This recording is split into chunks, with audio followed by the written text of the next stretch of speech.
Hello student, good morning. मैं गोकुल आज आपके लिए इस वीडियो में लेके आया हूँ क्लास 10 विज्ञान चैप्टर 11 कार्य ऊर्जा शक्ति। इसका पार्ट 8 पढ़ेंगे हम, जिसमें प्रीवियस वीडियो था उसके अंदर हमने सरल लोलक के बारे में जाना था और गुरुत्वीय क्षेत्र के कारण सरल लोलक की जो स्थितिज ऊर्जा उसके बारे में हमने जाना था। आज हम एक न्यूमेरिकल बेस्ड क्वेश्चन है, सामान्यतः परीक्षा में पूछा जाता है, सिद्ध करने से रिलेटेड है कि सिद्ध कीजिए कि m द्रव्यमान के सरल लोलक को माध्य स्थिति से अल्प विस्थापन अक्स करने से उसमें स्थितिज ऊर्जा है वो हाफ की एक्स स्क्वायर ही होती है। इसको हमें क्या करना है, सिद्ध करना है। तो ये स्थिति आपको इसमें देखनी होती है। अब ये जो है सरल लोलक के लिए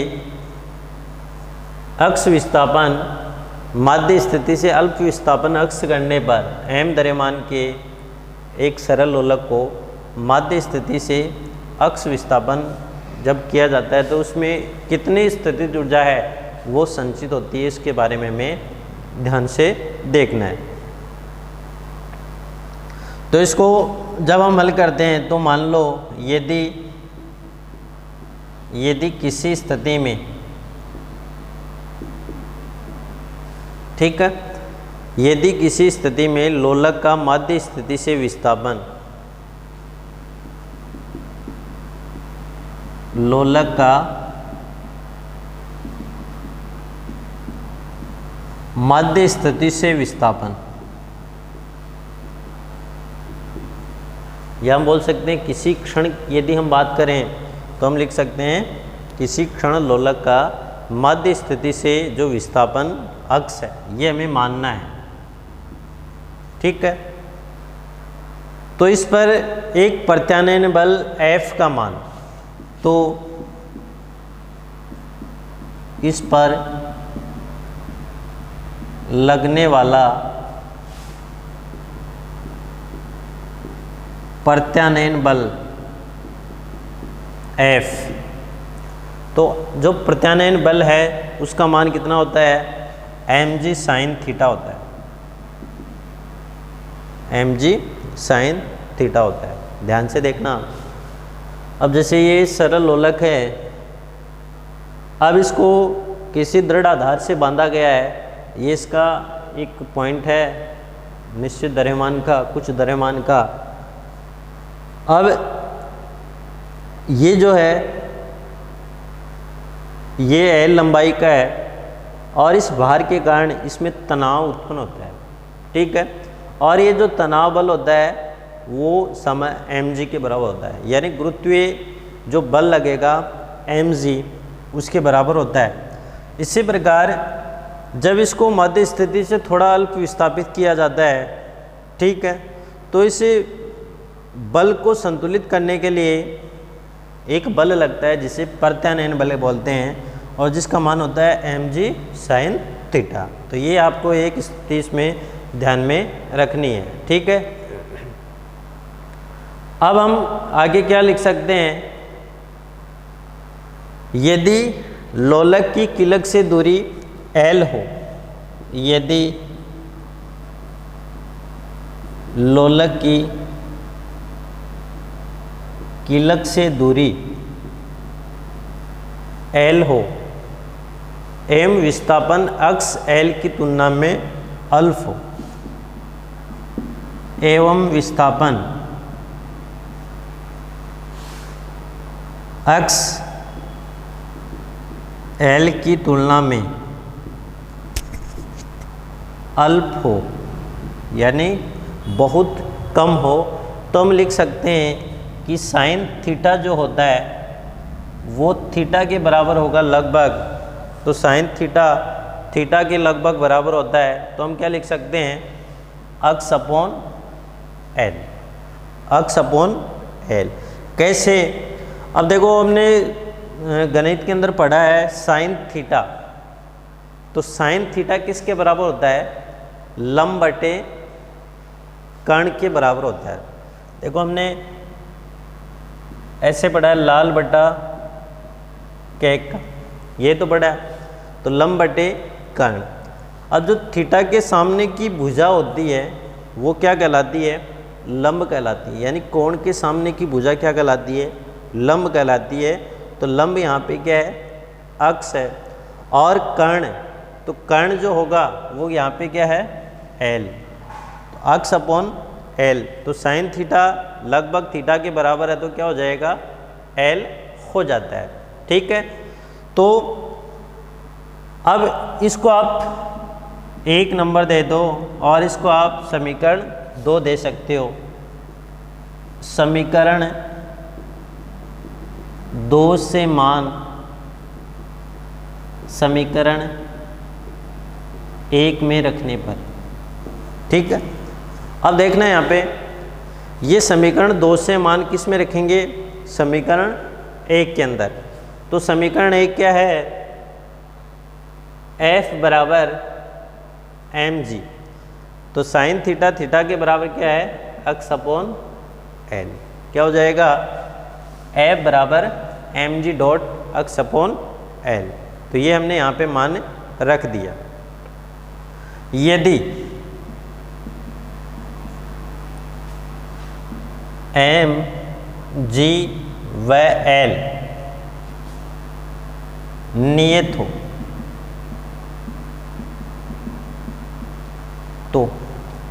तो ये एम जी और एल नियत है, तो हम क्या लिख सकते हैं?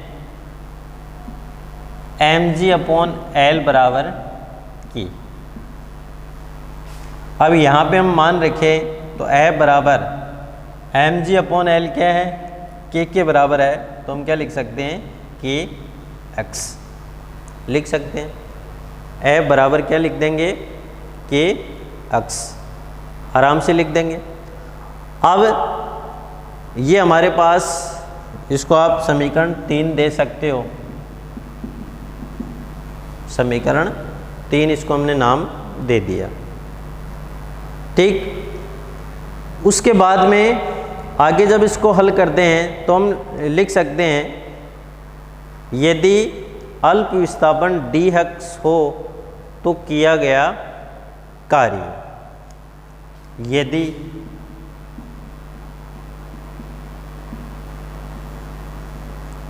अल्प विस्थापन dx हो तो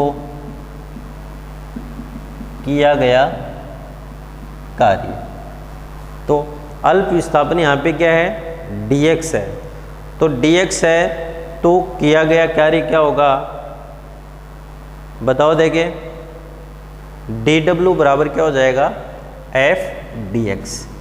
तो dw बराबर ये अल्प कार्य है f dx, तो हम लिख सकते हैं dw बराबर kx dx लिख सकते हैं। तो f की जगह हम क्या लिख देंगे? kx, और आगे क्या लिख देंगे? dx।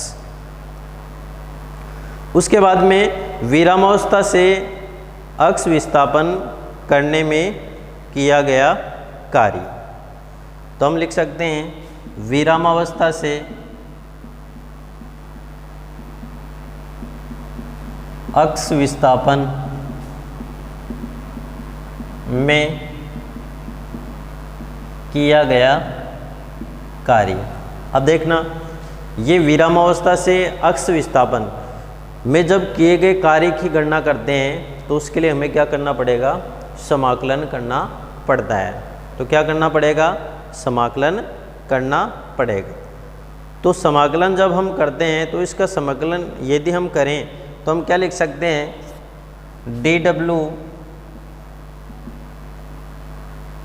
kx dx। इसको आप 4 नंबर दे दो। तो इस समीकरण 4 का समाकलन करते हैं 0 से x। तो dw बराबर 0 से x kx dx। जब इसका हम क्या करते हैं? समाकलन करते हैं। अब देखना, समाकलन करते हैं तो उसके लिए हमें जो मान प्राप्त होगा वो क्या प्राप्त होता है? इसको यदि और हल करें तो हम लिख सकते हैं, जब इसका समाकलन करेंगे तो क्या आएगा? w बराबर 0 से x, के को हमने बाहर निकाल लिया, x dx। आगे क्या है? x dx। अब इस अक्स dx का जब समाकलन किया जाता है तो हमारे पास जो मान प्राप्त होता है वो क्या प्राप्त होगा कि अक्स स्क्वायर बटा 2। तो W बराबर के अक्स स्क्वायर बटा 2। तो हम क्या लिख सकते हैं, W बराबर 1 बटा 2 की एक्स स्क्वायर। W बराबर क्या हो जाएगा 1 बटा 2 की एक्स स्क्वायर। ठीक है, तो ये जो किया गया कार्य है वो किस ऊर्जा में संचित होगा, उसकी स्थितिज ऊर्जा के रूप में संचित होता है। अतः हम लिख सकते हैं अतः स्थितिज ऊर्जा EP बराबर 1 बटा 2 की एक्स स्क्वायर होता है या 1 बटा 2 की एक्स स्क्वायर प्राप्त होता है। अब देखो यहाँ पे के का मान हम लिख सकते हैं EP बराबर के का मान mg/l लिख सकते हैं, हाफ mg/l एक्स स्क्वायर। तो ये मान रख के भी हम जो है वो स्थितिज ऊर्जा की गणना कर सकते हैं। ठीक है, अब देखो यहाँ पे एक ये दिक्कत आई, W बराबर के अक्स डॉट dx का जब समाकलन करते हैं तो उसके लिए सूत्र होता है अक्स की घात n dx। क्या होगा, एक सूत्र होता है, जैसे मान लो अक्स की घात n dx जब दे रखा है तो इसके लिए सूत्र होता है अक्स की घात n+1 बटा n+1। ये ध्यान में रखना, दिख रहा है ना, अक्स की घात n dx बराबर अक्स n+1 बटा n+1। अब देखो यहाँ पे ये हमारे पास है अक्स डॉट dx, यहाँ पे देखो अक्स की घात n का मतलब यहाँ पे कुछ नहीं, इसका मतलब हम क्या मान सकते हैं, 1 मान सकते हैं। तो अक्स की घात 1 डॉट dx ये हमारे पास है। अब जब इसका हम समाकलन करते हैं तो क्या आता है, अक्स की घात n का मान कितना है 1 + 1 बट्टा n+1 1 + 1। तो हम क्या लिख सकते हैं अक्स स्क्वायर बट्टा 2 लिख सकते हैं। तो अब देखो यहाँ पे हमारे पास ये तो मान प्राप्त हुआ अक्स स्क्वायर बटा 2। तो k यहाँ पे कांस्टेंट है तो k हाफ 1 बटा 2 k और अक्स स्क्वायर। तो इस प्रकार जो है वो हम इसका समाकलन करके स्थितिज ऊर्जा उसकी गणना आसानी से कर सकते हैं। ठीक है, तो ये आपको कुछ स्थितियाँ हैं वो ध्यान में रखनी है। ठीक, अब देखना इसमें पुनः ये सरल लोलक है, ए स्थिति में विरामावस्था या साम्यावस्था में है, F बल लगाते हैं तो प्रत्यानयन बल F का मान कितना होगा mg sin थीटा। तो sin थीटा अल्फ है, L जो है वो अक्स L की तुलना में अल्फ है, बहुत कम है, इसलिए sin थीटा को हम क्या मान सकते हैं थीटा, तो x/L। तो ये जो मान है वो इसमें रखेंगे तो क्या हो जाएगा बराबर mg x/L। mg अक्स और नियत हो तो क्या हो जाएगा kx। यदि अल्प विस्थापन dx हो तो किया गया कार्य dw बराबर f dx। यहाँ पे इसका मान रखेंगे तो kx dx। तो विरामावस्था से अक्स विस्थापन में किया गया कार्य dw बराबर 0 से x, ये लिमिट है, kx dx। तो क्या हो जाएगा w बराबर k कांस्टेंट है इसलिए बाहर निकाल लिया। अक्स डॉट dx का जब समाकलन करते हैं तो मैंने ये तरीका बताया उसके अकॉर्डिंग होगा। तो w बराबर k अक्स स्क्वायर बटा 2, तो w बराबर हाफ kx स्क्वायर प्राप्त होता है। तो ये जो किया गया कार्य है वो किस रूप में संचित होता है, उसकी स्थितिज ऊर्जा के रूप में संचित होता है। ठीक है, तो स्थितिज ऊर्जा और जो कार्य हैं वो सेम ही प्राप्त होते हैं। तो ये आपको कुछ स्थिति है वो ध्यान में रखना है, तो कैसे हम इसकी गणना कर सकते हैं। ठीक है, तो ये इम्पोर्टेंट क्वेश्चन बनता है परीक्षा की दृष्टि से, और सामान्यतः ऐसे क्वेश्चन जो है वो परीक्षा में पूछे जाते हैं। अब अगला हमारा 1-2 क्वेश्चन और हम हल करेंगे, जिसमें अगला क्वेश्चन है एक विद्यार्थी 3 किलोग्राम द्रव्यमान की एक वस्तु को ध्यान से देखना इसको।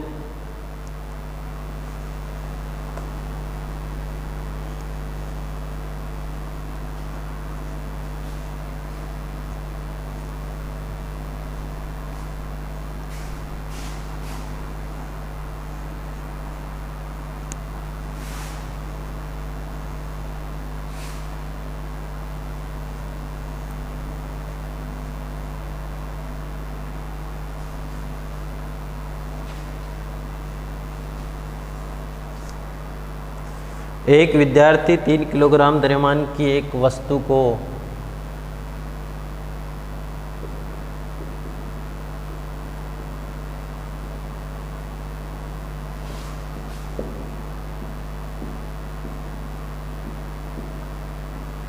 एक विद्यार्थी 3 किलोग्राम द्रव्यमान की वस्तु को पृथ्वी की सतह से उठाकर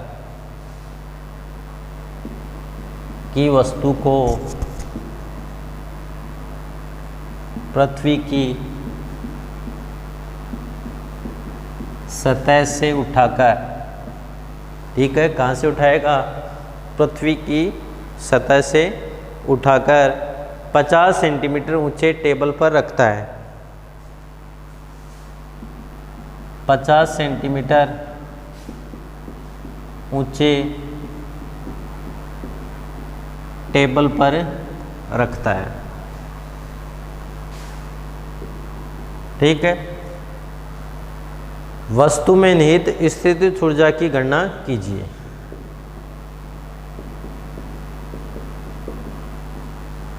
वस्तु में निहित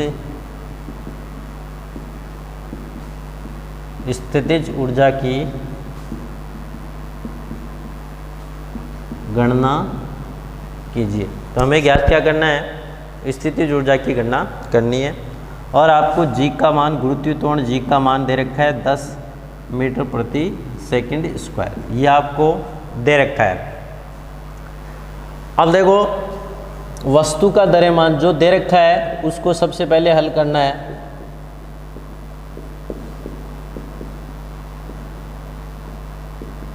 वस्तु का द्रव्यमान m, तो m कितना दे रखा है? 3 किलोग्राम, ठीक है। ऊंचाई h,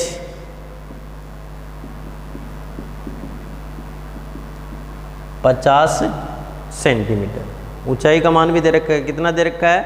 50 सेंटीमीटर। तो ज्ञात क्या करना है? स्थितिज ऊर्जा, ठीक है। ये हमें क्या करना है?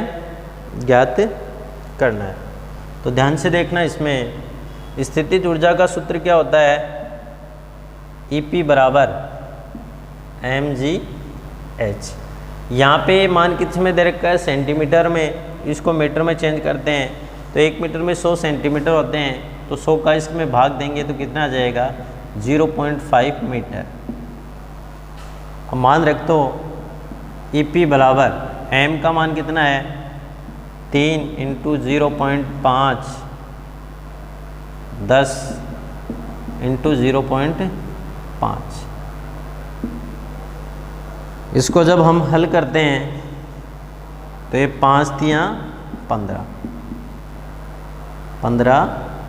जूल। तो ऊर्जा, जो स्थितिज ऊर्जा है उसका मान कितना प्राप्त होता है? 15 जूल, ठीक है। इसी प्रकार एक क्वेश्चन और देखते हैं, स्प्रिंग से रिलेटेड, जो भी पूछा जाता है सामान्यतः परीक्षा में।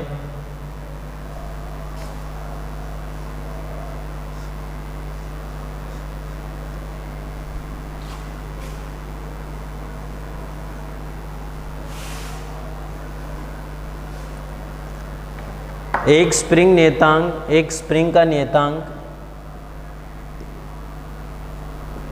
एक स्प्रिंग का नियतांक, स्प्रिंग का नियतांक दे रखा है 6 × 10⁴ न्यूटन प्रति मीटर, न्यूटन प्रति मीटर। तो स्प्रिंग नियतांक का मान दे रखा है। इसे मध्य स्थिति से 1 सेंटीमीटर खींचने में कितना कार्य करना पड़ेगा? इसे मध्य स्थिति से 1 सेंटीमीटर खींचने पर कितना कार्य करना पड़ेगा। तो ये क्वेश्चन दे रखा है। अब इसको जब हल करते हैं तो ध्यान से देखना, इसको स्प्रिंग नियतांक के का मान दे रखा है।